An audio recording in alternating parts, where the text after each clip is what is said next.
اعوذ باللہ من الشیطان الرجیم بسم اللہ الرحمن الرحیم یوم نقول لجہنم هل امتلأت، جس دن کہ ہم پوچھیں گے جہنم سے بھائی بھر گئی تو، تیرا پیٹ بھر گیا؟ وتقول هل من مزید، وہ کہیں گے نہیں اور ہے کچھ، مجھے تو ابھی میرے اندر بڑی کشادگی ہے، اور آئیں جنات اور انسان اور مجھے بھرے۔ وَأُزْلِفَتِ الْجَنَّةُ لِلْمُتَّقِينَ غَيْرَ بَعِيدٍ، اور جنت قریب لے آئی جائے گی اہل تقویٰ کے، جو ان سے دور نہیں ہوگی۔ هَذَا مَا تُوعَدُونَ، اب ان سے کہا جائے گا یہ ہے جس کا وعدہ آپ لوگوں سے کیا گیا تھا۔ لِكُلِّ أَوَّابٍ حَفِيظٍ، ہر اس شخص کے لیے جو اللہ کی طرف رجوع کرنے والا ہو اور حفاظت کرنے والا ہو۔ حفاظت کس کی؟ جو امانت ہم نے دی تھی۔ إِنَّ عَرَضْنَا الْأَمَانَةَ عَلَى السَّمَاوَاتِ وَالْأَرْضِ وَالْجِبَالِ فَأَبَيْنَ أَن يَحْمِلْنَهَا وَأَشْفَقْنَ مِنْهَا وَحَمَلَهَا الْإِنسَانُ، ہم نے اپنی روح پھونکی تھی تم میں، تم نے اس کا حق ادا کیا، اس کو محفوظ رکھا، اسے سلیم رکھا۔ إِلَّا مَنْ أَتَى اللَّهَ بِقَلْبٍ سَلِيمٍ، وہ جو انہوں نے حفاظت کی ہے۔ مَنْ خَشِيَ الرَّحْمَنَ بِالْغَيْبِ، جو ڈرتے رہے رحمان سے غیب میں ہونے کے باوجود، بن دیکھے۔ وَجَاءَ بِقَلْبٍ مُنِيبٍ، اور لے کر آئے ہیں وہ قلب سلیم، قلب منیب، اللہ کی جو امانت تھی اسے پوری سلامتی کے ساتھ، حفاظت کے ساتھ رکھ کر لوٹا رہے ہیں۔ ادخلوها بسلام، داخل ہو جاؤ اس جنت میں سلامتی کے ساتھ۔ ذالک یوم الخلود، اب یہ دن ہے ہمیشہ رہنے والا، اب تمہیں یہاں جنت سے نکلنے والا مرحلہ کوئی نہیں آئے گا۔ لہم ما یشاؤون فیہا ولدینا مزید، ان کے لیے وہ سب کچھ تو ہے ہی کہ جو وہ چاہیں گے، اور ہمارے پاس اور بہت کچھ ہے۔ وہ اور بہت کچھ کیا کچھ ہے؟ تین درجے سمجھیے قرآن مجید میں مختلف مقامات پر جنت کے۔ ایک تو جو کچھ نفس انسانی میں داعیات ہیں خود اللہ نے رکھے ہیں، ان سب کی بھرپور تسکین کا سامان، یہ تو نمبر ایک ہے، پہلے ہی سے موجود ہوگا۔ نمبر دو، ہر شخص اپنی ذہنی سطح کے مطابق جو مانگے، یہ مختلف ہوں گی۔ کسی دیہاتی کی اپنی ذہنی سطح ہے، وہ کیا مانگے گا، اور کسی عالم اور فاضل کی اپنی ذہنی سطح ہے، کوئی فلسفی جو ہے وہ کچھ اور مانگے گا۔ کچھ لوگ ہوں گے کہ جو کچھ نہیں چاہیں گے سوائے اللہ کی ذات کے، جیسے کہ رابعہ بصریہ کا قول آتا ہے، یوں سمجھیے کہ ایک جس جذب کے عالم میں کہ ایک روز نکلی ہے گھر سے، ایک ہاتھ میں ایک لوٹے میں پانی تھا اور ایک ہاتھ میں ایک قندیل، مشعل، کہ رابعہ کہاں چلی؟ کہ میں اس مشعل سے تو جنت کو جلانا چاہتی ہوں، اور یہ لوٹے میں پانی ہے، اس سے میں دوزخ کو بجھانا چاہتی ہوں، تاکہ لوگ دوزخ کے ڈر اور جنت کے لالچ میں اللہ کو نہ چاہیں، اللہ کو اللہ کے لیے چاہیں۔ ایسے بھی ہوتے ہیں جو آیا نا، یریدون وجہہ، انہیں اللہ کی رضا کے سوا، اس کے چہرے کے سوا کچھ نہیں چاہیے، یریدون وجہہ، تو وہ لوگ بھی ہوں گے۔ پھر وہ تیسری چیز ہے جو اللہ نے فرمایا کہ پھر ہم وہ کچھ بھی دیں گے، ما لا عین رأت، یہ حدیث کے الفاظ ہیں لیکن قرآن میں سورہ سجدہ میں آ چکا ہے۔ فلا تعلم، کوئی شخص نہیں جانتا، فلا تعلم نفس ما اخفی لهم من قرۃ اعین، آنکھوں کی جو ٹھنڈک کا سامان ہم نے فراہم کیا ہوا ہے۔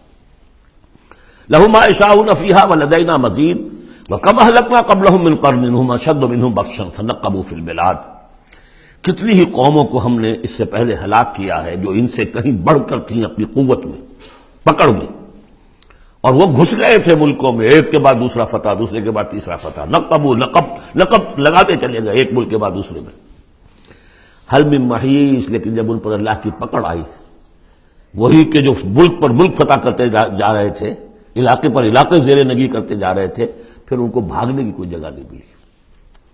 ان فی ذلک لذکری لمن کان لہ قلب، یہ بہت بہت اہم مقام ہے قرآن کا۔ اس میں یاد دہانی ہے کس کے لیے؟ دو طرح کے لوگوں کے لیے۔ لمن کان لہ قلب، جس کا دل ہے، دل تو سب کا ہے، لیکن دل سے یہاں مراد کیا ہے؟ دل زندہ، جس میں روح زندہ ہے، سلیم ہے، قلب سلیم ہے۔ مجھے یہ ڈر ہے دل زندہ تو نہ مر جائے، کہ زندگانی تو عبادت ہے تیرے جینے سے۔ تو جن کا تو قلب بیدار ہے ان کی صورت تو وہ ہو جائے گی کہ جیسے کہ پیٹرول جو ہے وہ آگے بڑھ کر لپک لیتا ہے، دور ہے ابھی دیا سلائی اور اس نے گویا کہ آگے آ کے وہ تو بھڑکنے کو بیتاب ہے۔ نغمے بیتاب ہے تاروں سے نکلنے کے لیے، ایک ذرا چھیڑ تو دے زخمہ و بغراب حیات۔ تو یہ ہے وہ لوگ جن کا دل زندہ ہے۔ اس کے بارے میں حافظ ابن قیم کی ایک بڑی خوبصورت عبارت ہے کہ بہت سے لوگ وہ ہیں جب قرآن کو پڑھتے ہیں تو ایسے محسوس کرتے ہیں کہ قرآن مصحف میں نہیں لکھا ہوا، ان کے اپنے دل پر لوح قلب پر نقش ہے، وہاں سے پڑھ رہے ہیں۔ اتنی کہ ہم آہنگی ہے، اس طرح کی سمپیتھیٹک وائبریشن ہوتی ہے قرآن کو پڑھتے ہوئے کچھ لوگوں کی، جن کی وہ اندر فطرت جو ہے وہ صحیح ہے، سالم ہے، پرورٹڈ نہیں ہے، مریض نہیں ہے، مردہ نہیں ہے، تاق و چوبند ہے، بیدار ہے۔ تو وہ تو گویا کہ قرآن کو اپنے قلب سے پڑھ رہے ہوتے، اتنی ہم آہنگی۔ تو جن کا تو یہ دل زندہ ہے ان کو تو کسی زیادہ اور تشویش کی اور تگ و دو کی ضرورت ہی نہیں، جیسے ابو بکر صدیق کو ایک لمحہ بھی نہیں لگا۔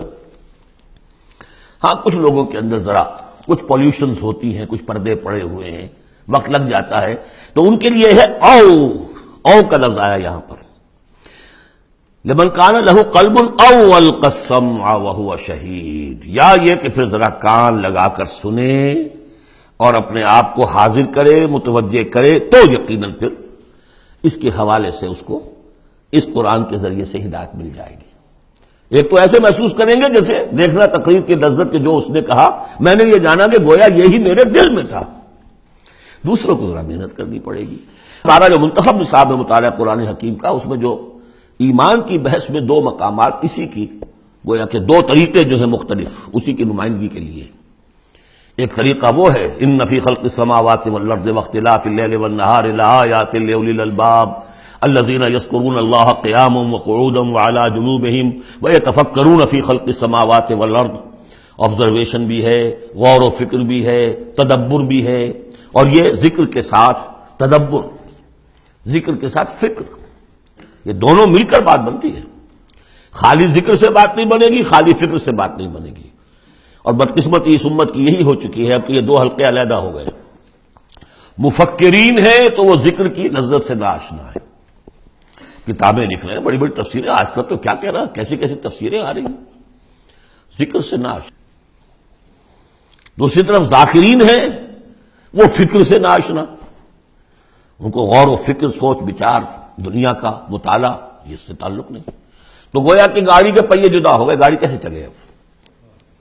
یہ دونوں ہیں، ان دونوں کے اندر فقر قرآن امتزاج ذکر و فکر، علامہ اقبال کہتا ہے جزب قرآن زیزمی روباہی است، فقر قرآن اصل شہنشاہی است۔ قرآن کے سوا اگر کوئی شعر بھی بن گیا تو کیا ہے، وہ لومڑی کی طرح ہوگا، کچھ نہیں ہوگا۔ اور فقر قرآن اصل شہنشاہی است، جس کو فقر قرآنی مل گیا، شہنشاہ تو وہ ہے۔ لیکن فقر قرآن کیا ہے؟ فقر قرآن ارتباط یا امتزاج ذکر و فکر، دو چیزیں جب ذکر و فکر مل جاتی ہیں۔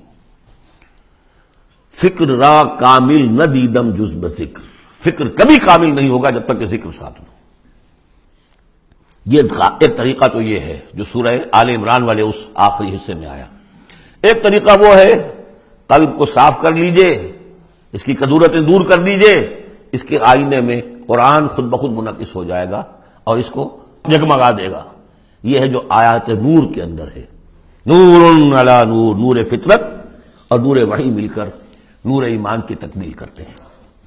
ان فی ذلک لذکری لمن کان لہ قلب او القی السمع وہو شہید۔ عام طور پر لوگوں نے اس اور کو واو بنا دیا ہے، اس لیے کہ اس گہرائی میں جا کر ان دو چیزوں کا علیحدہ، یہ دو اپروچز مختلف ہیں، اس کو سمجھا نہیں تو اس کو کہا کہ او جو ہے یہاں واو کے معنی میں اور نہیں، او ہے۔